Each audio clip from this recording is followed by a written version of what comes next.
Hello and welcome back to KXAN Plus. I am your host, Esmeralda Zamora, and today we have our Kristen's Classroom segment. This time it's a little different, but of course we have Kristen Currie here with us to kind of tell us what we're going to talk about. Kristen, what are we going to do? Girl, I'm excited. I'm excited about this one. This has been something I've had on my calendar for the last few days. We are talking with a veteran storm chaser. You might know his name. You might know his voice. He's been on KXAN before, but Gabe Cox is joining me today for Kristen's Classroom, and I am so excited. Gabe, thank you so much for joining us. Yes, thanks for being here. It's an honor to be here. Okay, can we? I have so many questions. Let's get into it. Okay, perfect. Okay, I'm going to look at you, and I'm going to look and go back and forth. Okay. Gabe, first, let's take me to the beginning.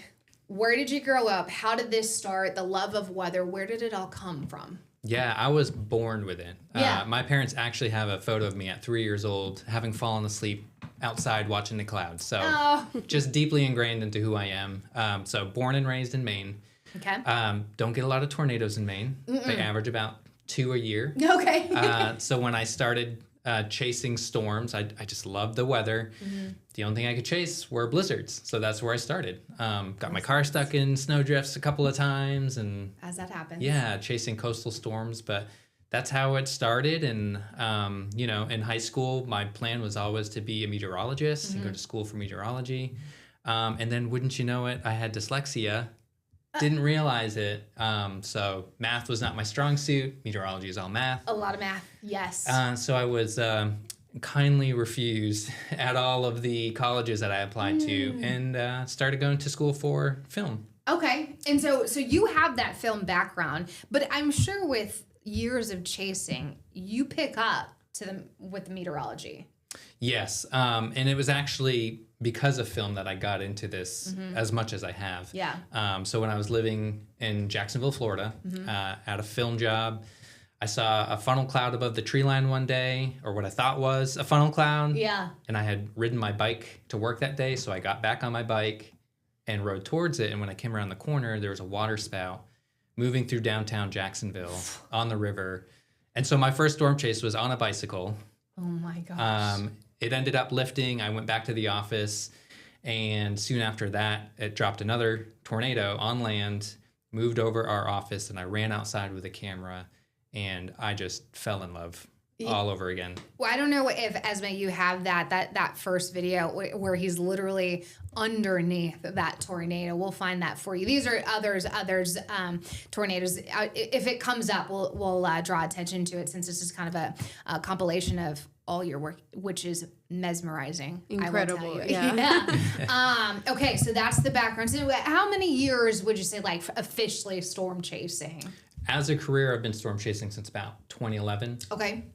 2011, so 10, 15 years or so. Yeah. A lot of storms, and we'll show you tornadoes first. Later on, we'll talk about hurricanes, but I'm looking at these tornadoes, and some of them do look familiar just because you watch it so many times over and over, and some of these are Central Texas tornadoes too.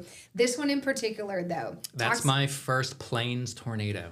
Okay, for those who are watching and listening, plains tornado, what is that? So I saw the tornado in Jacksonville, Florida, and that was 2009, so it wasn't until 2016 that this day happened. With that big dusty tornado. Yeah. Partnered with another storm chaser who I had followed online for a long time, and we went out, and it was one of the wildest tornado experiences I ever had. We got to within 50 yards of the base of this tornado, EF2 tornado. And this was in eastern Colorado. Okay. So the plains stretching from Texas all the way up into the Dakotas. This part was in eastern Colorado, which surprisingly gets a lot of tornadoes. Most people kind of write that state off, but it's an extension of Kansas up there, and for sure they get a lot of storms. And correct me if I'm wrong, but especially with these plains tornadoes, they tend to be, for lack of a better word, very photogenic in the plains, because there's not a lot of obstruction to see them, correct? Exactly. Yes, and that's why you hear a lot about Tornado Alley, and it's all focused in the plains, and that's it's kind of a myth because a lot of tornadoes happen in Dixie Alley, which is the southern states that border the Gulf. And they get just as many tornadoes there, but because that was your first tornado. That right was there. it, yeah. Woo! Yeah, that is so crazy to see. Okay, I'm sorry, continue. Because in Dixie Alley, you have those tall pines and you have lots of hills. The tornadoes don't get documented on camera very often. So the illusion is that the plains get more. Right. But that is where I focus is the plains because you can see so far and you can safely approach a tornado. You can see it visually. I think, and this is kind of the logical question for many, and it's something you do so well that we've seen on KXAN, is safety, putting your safety as a priority over the footage of a tornado. What goes into some of those decisions that you make while out there trying to really get the footage of this, dangerous weather to warn other people at home while also making sure you're safe? Yeah, that's a great question. There's a lot that goes into it, a lot of planning, a lot of learning I had to do about storm behavior. So like I said, I'm not a meteorologist. I'm self-taught and spent years researching storms and how they form and how they behave. And then going out with other veteran storm chasers who taught me to have visual clues in the storms. So you look at the different cloud structure and you can tell what a storm is doing. I'm never going to assume a storm is going to do something. Right. I've had a lot of unpredictable situations where tornadoes have actually backtracked. So always having an escape route, that's the main thing. If you're going to park and film a tornado, make sure you have road options that can take you different directions in case it turns. Yeah.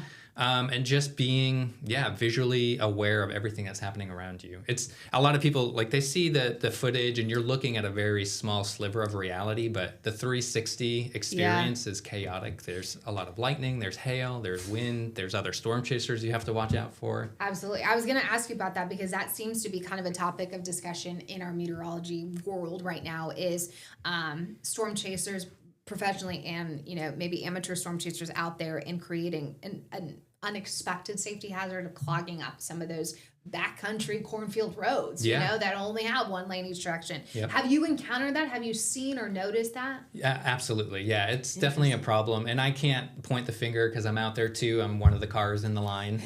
But yeah, we call that chaser convergence. And those happen on big days, especially if the big day falls on a weekend. You have a lot of amateur hobbyists that go out and you can see sometimes miles long traffic jam leading up to a tornado. And I've gotten caught in one and watching a tornado from 5 miles back on a traffic jam is not the ideal situation. But so I actually try to stay ahead of that, which puts me closer to the tornado. So it's kind of balancing those two kind of dangerous elements and kind of riding the middle ground. And it brings up, the next point of my conversation, because it is very important that we have you out there too. This is a vital piece of our forecasting and our communication and messaging on KXAN is to be able to get that live picture to show you guys to take action. So what is your answer when somebody might say, like, oh, that's dangerous. Why are you out there? Because we get it too when we're out there standing in the middle of a hurricane and there's waves and but what do you tell people, about the importance of your job? It is important. People respond to images of tornadoes more than a radar scan. Oh, yeah. Definitely. So it is important to get those images out. But honestly, if you're chasing right, it's a relatively safe endeavor. There have been storm chaser deaths by tornadoes. 2013 was El Reno tornado. It's the largest tornado on record, but that was a freak of nature that overtook some storm chasers. Outside of that, there hasn't been a tornado-related chaser death since then or before then. So it is a relatively safe thing to do if you know what you're doing. Right. And that's the caveat. Yeah, and I also think it's important to know, those three chasers, Tim Samaras and crew, were doing research. Exactly. They're doing research for tornadoes, the research that we use every single day to track tornadoes here in Central Texas. So I absolutely agree with you. Tornadoes are a big part of it, but I want to talk hurricanes. Yeah. Hurricanes. We are in the tropical season, and there is a natural curiosity with hurricanes, I think, and it's not just for people who live in a hurricane zone. People like watching for lack of a better word, hurricanes come on shore and rip things up. You know, we never want to see anything in the way of injuries or worse, but there's a natural curiosity. Talk to me about your experience chasing hurricanes, documenting hurricanes. Yeah, so hurricanes were actually kind of my second love when it comes to weather. Really? Tornadoes were definitely the top, Okay. just because they're such a visually stunning experience. And hurricanes were kind of like, well, I want to experience the power of this, because it doesn't, visually, you're just looking at rain blowing sideways. True. Is essentially Very what true. it is. Yeah. But there's so much power from it. And I'll never forget, my first hurricane was Hurricane Hermine in the Florida Panhandle. And just the roar of the wind, because it's not so much constant, it comes in gusts, and those gusts keep building gradually. And that was something I just wasn't prepared for. It's just, you can feel it in your chest, the roar of the wind coming through, and you can hear it coming down the road. And it was just such a surreal experience to be in something like that. Hurricane Hermine was the first. What about what stands out to you as maybe one of the worst or the most memorable hurricanes you've covered in your storm chasing career? Sure. So Hurricane Hermine was the first. That was a Category 1. So started at the bottom of the Saffir-Simpson scale. And then the next one was going to be a Category 2 when it hit the Florida coast. And so I drove out to it, and wouldn't you know it would turn into a Category 5. And that was Hurricane Michael, which surprised everybody, forecasters, all the forecast models. Yeah. Nobody expected it to be a Category 5 at landfall. 2018, 2018. Right? Okay. Yep, this was in October of 2018. And so it surprised me. And I knew I wasn't going to be in the eye of that storm. I was in a parking garage in Panama City Beach. And so I made the decision to not drive out of my safety, because that's the big thing is I go early and I scout and I try to find a safe space to ride it out. Hunker down. I didn't want to be out in my vehicle in a Category 5. Yeah, I don't blame you. And so, stayed in that parking garage, and we were in the outer eye wall of that storm. But even the outer eye wall, which is not the most intense part, Right. it was intense. It was intense. Where we were. Yeah. And we were positioned right next to this house by the parking garage that we just watched in terror as this house got ripped apart piece by piece. Gosh, I can't imagine. And that's where, I will say as a meteorologist, I struggle is when you see the personal impacts of knowing that someone's home, their livelihood, everything they own is gone like that. I mean, it happened so fast. And I believe Hurricane Michael was the last Cat 5 to ever hit the United States, right? That's Most correct. recent. Yep. Yeah. And hopefully it stays Hopefully it's that a while, way. yeah. But we know that these storms are getting stronger, and even now we're not even into some of the thick of it with peak, a couple weeks from now. Has there been any sort of situations during a hurricane where you're like, ooh, like, I don't know about this. Like, did I check all my boxes? Yeah, there was Hurricane Delta in 2020. So this Okay. is the crazy hurricane season where we have to Yes. go into the Greek alphabet to name 26 the storms. storms, yeah. It was crazy. So Hurricane Delta was towards the end of the season. And got a flat tire, started having debris blow towards the car. And so I abandoned the vehicle and just put my back up against a wall that I knew, a sturdy building, Wow. and just watched debris, sheet metal, scream by me on the streets. And the sound, I can remember the sound just like it was yesterday, just screeching on the asphalt, Scraping. sparks flying. Oof. Yeah. That was one where I got a little uncomfortable. There was Yeah. never a moment where I thought my life was in danger, but it was Right. kind of like, I got to be smart about this one. For sure. And for those who maybe don't remember, because that was a season where it just seemed to back to back to back to back.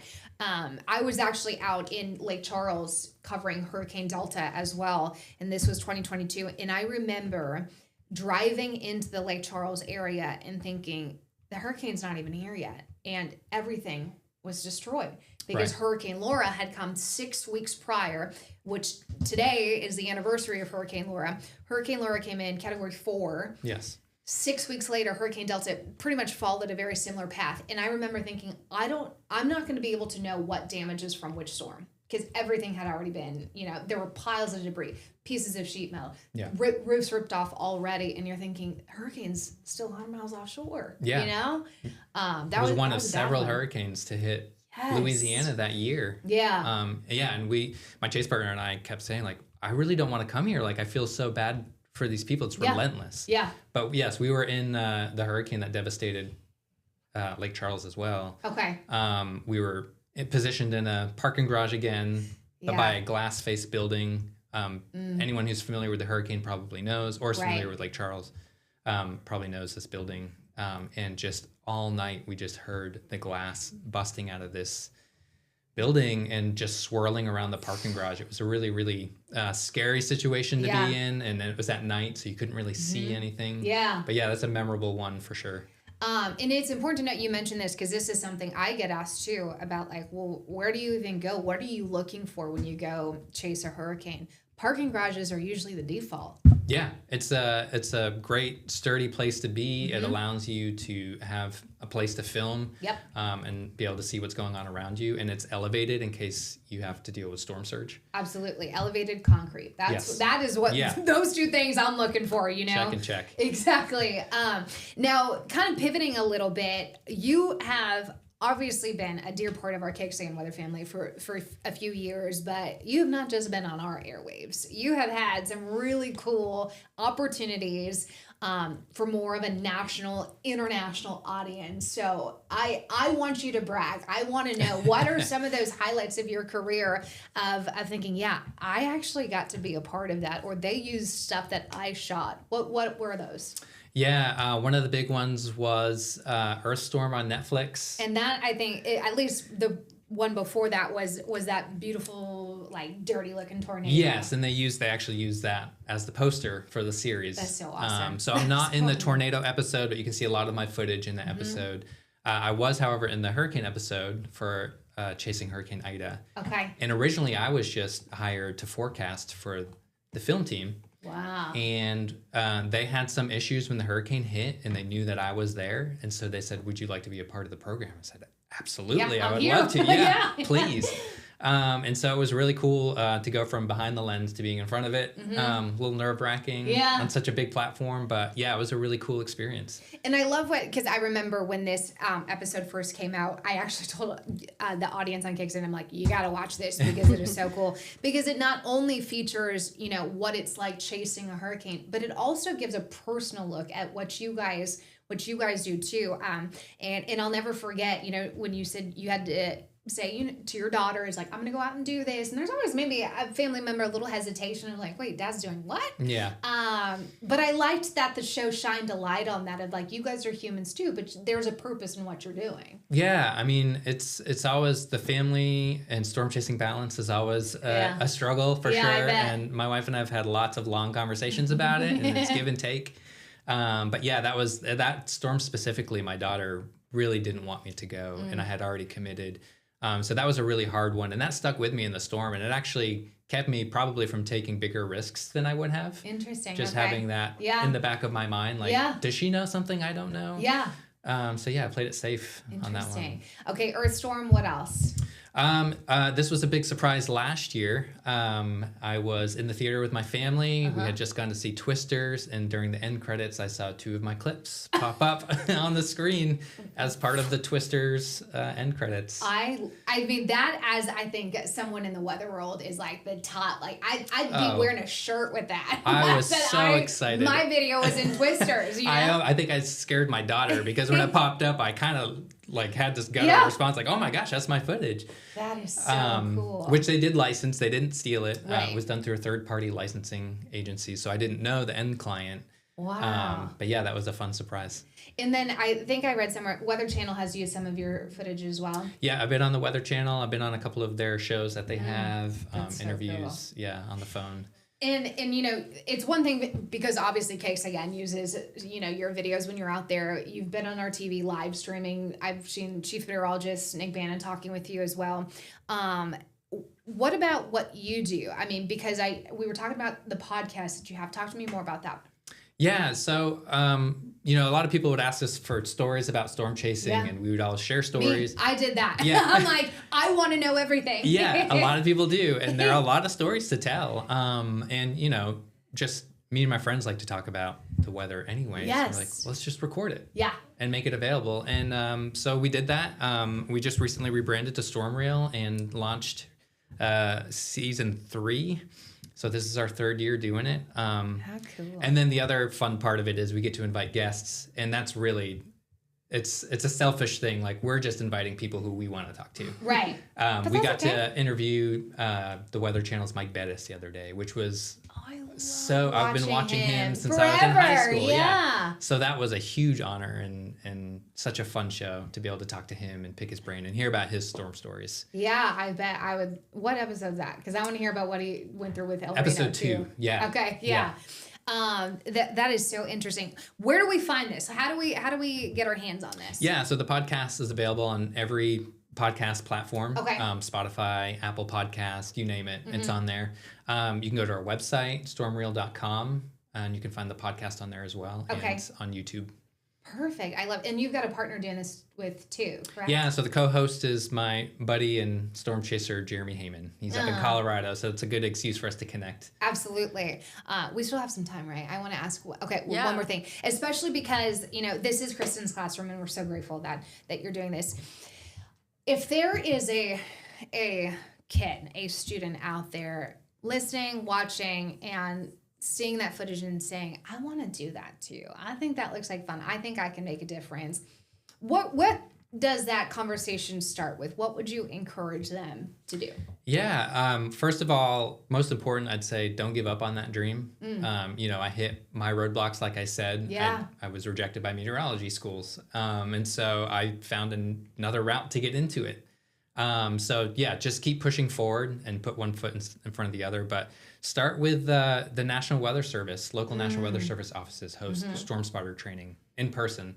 And that's a great opportunity to not only learn the basics of storm spotting, but to meet other weather nerds, because everyone that shows up there loves the weather. Yeah. And you can strike up conversation and just get to know your community. And that's where it all started for me. Was meeting people, building community. I got to go tour the National Weather Service office in Maine when I was little. Oh, sweet. And just those little moments that blossomed. Yeah. And reach out to me. I'd love to talk. There were people who reached out to me, or that I reached out to, that responded, and it made my day. And that really kind of lit the flame a little bit more.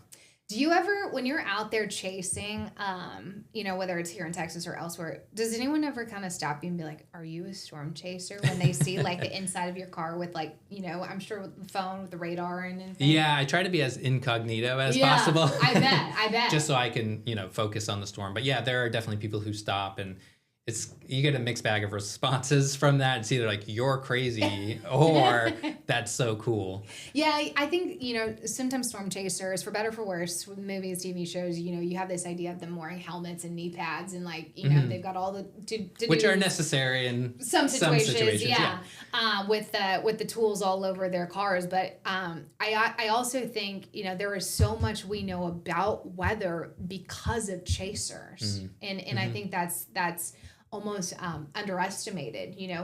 For example, the Round Rock tornado. Did we talk about that yet? The Round Rock tornado? Because I want. No, I don't think we did. I'm like, my brain is running at hyperspeed. You've got time. Talk about what you. Okay, good. Yeah, I was like, it's. We have a common love language, obviously, with weather, and I think nobody gets to see the side of you, because when we do go to you, it's like, weather's hitting the fan. You know. Yeah. The Round Rock tornado, March 2022. Take me back to that day, because it was a very interesting kind of turn of events. Yeah. Well, yes. But we all knew that it was coming. Yes. And that was weather what was going was to be amazing. Bad. Was Yes. the prediction up to that point was so spot on. Yeah. Even the day before, coming down to I knew we were going to be in Williamson County the next day. So that was it was a pretty surreal event, because I live in Williamson County, so it was chasing close to home. Yeah, your and backyard. I'm a little more invested then.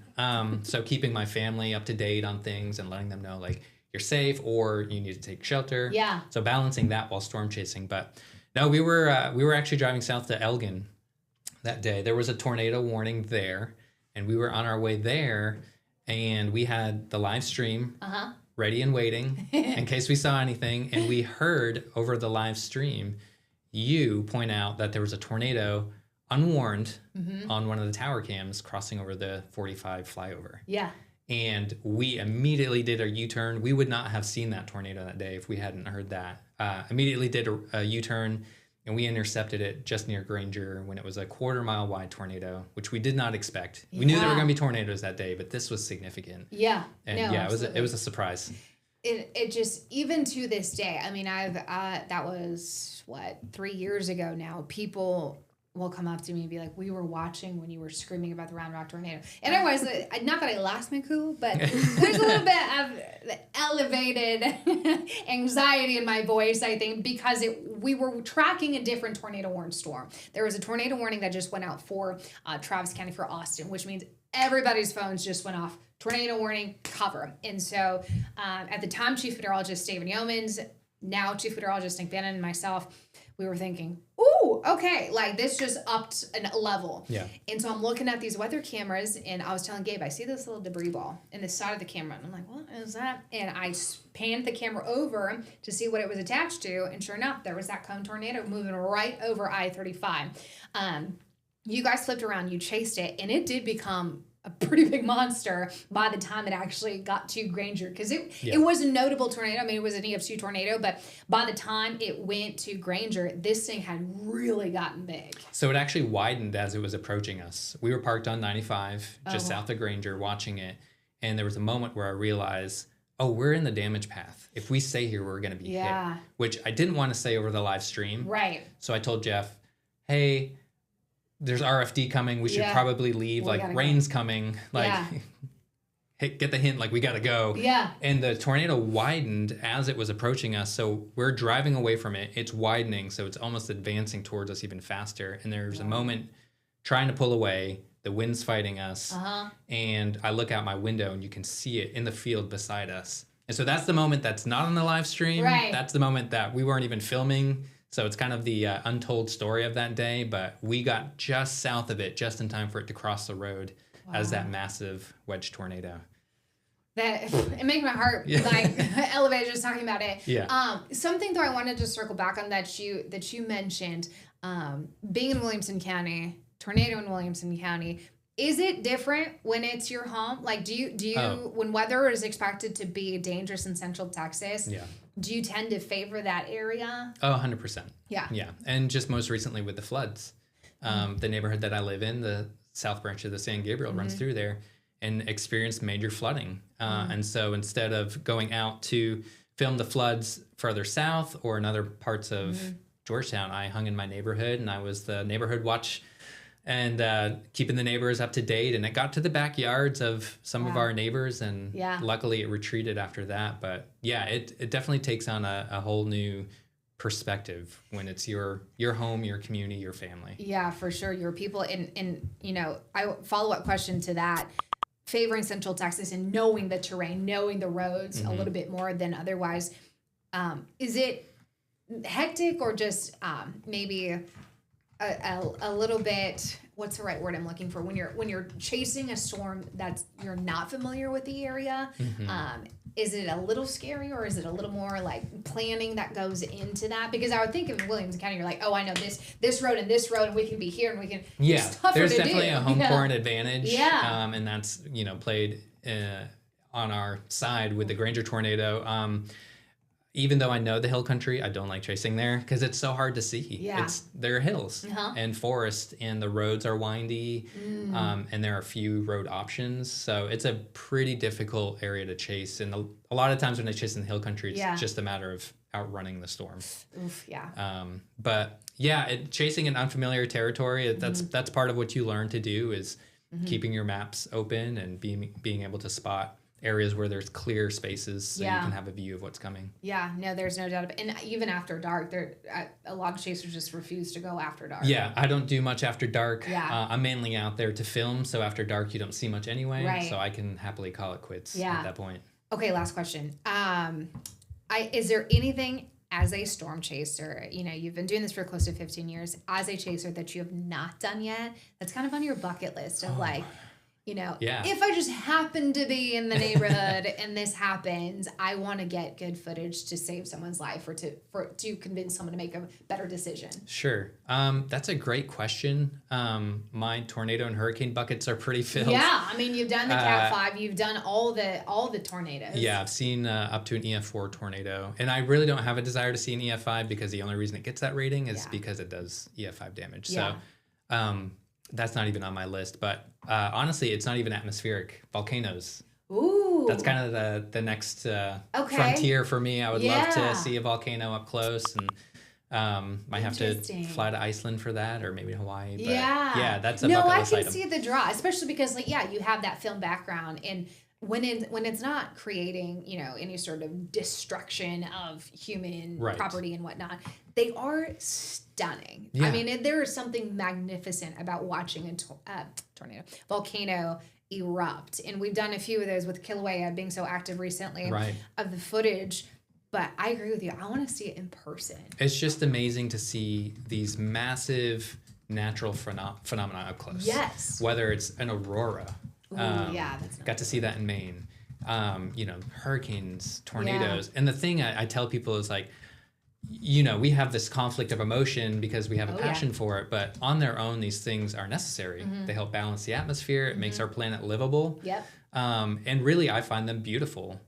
But it's when it interacts with humanity, that's where the conflict comes in. It's you never want to see the destruction. Yeah. But I do find just the process by itself in isolation just really beautiful and really a profound experience. I think, and I said it earlier, but there is something captivating. There's something that triggers curiosity in just humans about weather and some of the power behind weather. Okay, did we miss anything? We covered a lot. I don't know. We covered it. Okay, I'm happy to keep talking. Yeah, I know. Before we close out, I just want to circle back to the podcast one more time because that is basically what we're doing. You're talking about all of these storm chasing and these storms. Remind viewers and listeners again where we can get our hands and our eyeballs on Storm Reel. Yeah, Storm Reel is available on every podcast app, whatever your favorite one is. Also on YouTube, and you can find videos and the podcast and a little bit about what I do at stormreel.com. Yeah. We love it. Gabe, we love you. Thank you so much for joining us and taking the time to do this. Speaking of conflict of interest, we love when you're on KXAN, but we don't love it seeing you because obviously that means weather's getting bad. But we appreciate your friendship, your partnership, your expertise out there. And thanks for joining us for Kristen's Classroom. Awesome. And thank you guys for helping to keep our community safe. Of course. Appreciate it. Of course. We do our best. All right, Esme, I think I talked his ear off. But this is something that everybody can watch at home as well. We'll clip this. We'll put it on our website so it lives forever. And we look forward to getting some feedback. Yeah, it will live right here on this article that you're seeing on your screen. You can find it on the homepage of KXAN.com, as well as much more information and videos that Kristen has added to this article. Kristen, this was a fun one. This is good. Gabe, thank you so much. I'm just everything I'm absorbing too, because we work with Gabe obviously all the time at weather events, but it's always interesting to hear that firsthand perspective. Yeah. So good stuff. I think we've had one tornado this year and we got a live stream from it, and now I get to see who gave us that live stream. He was the Briggs tornado guy. Yeah, it was him. Well, thank you so much for joining us. It was so fun to have you. And if anyone else wants to rewatch this video or find it, it's also available on our streaming platforms. Again, anywhere you get your streams: Roku, Samsung TV, Fire TV, and Apple TV. Thanks so much for joining us. We'll see you next week.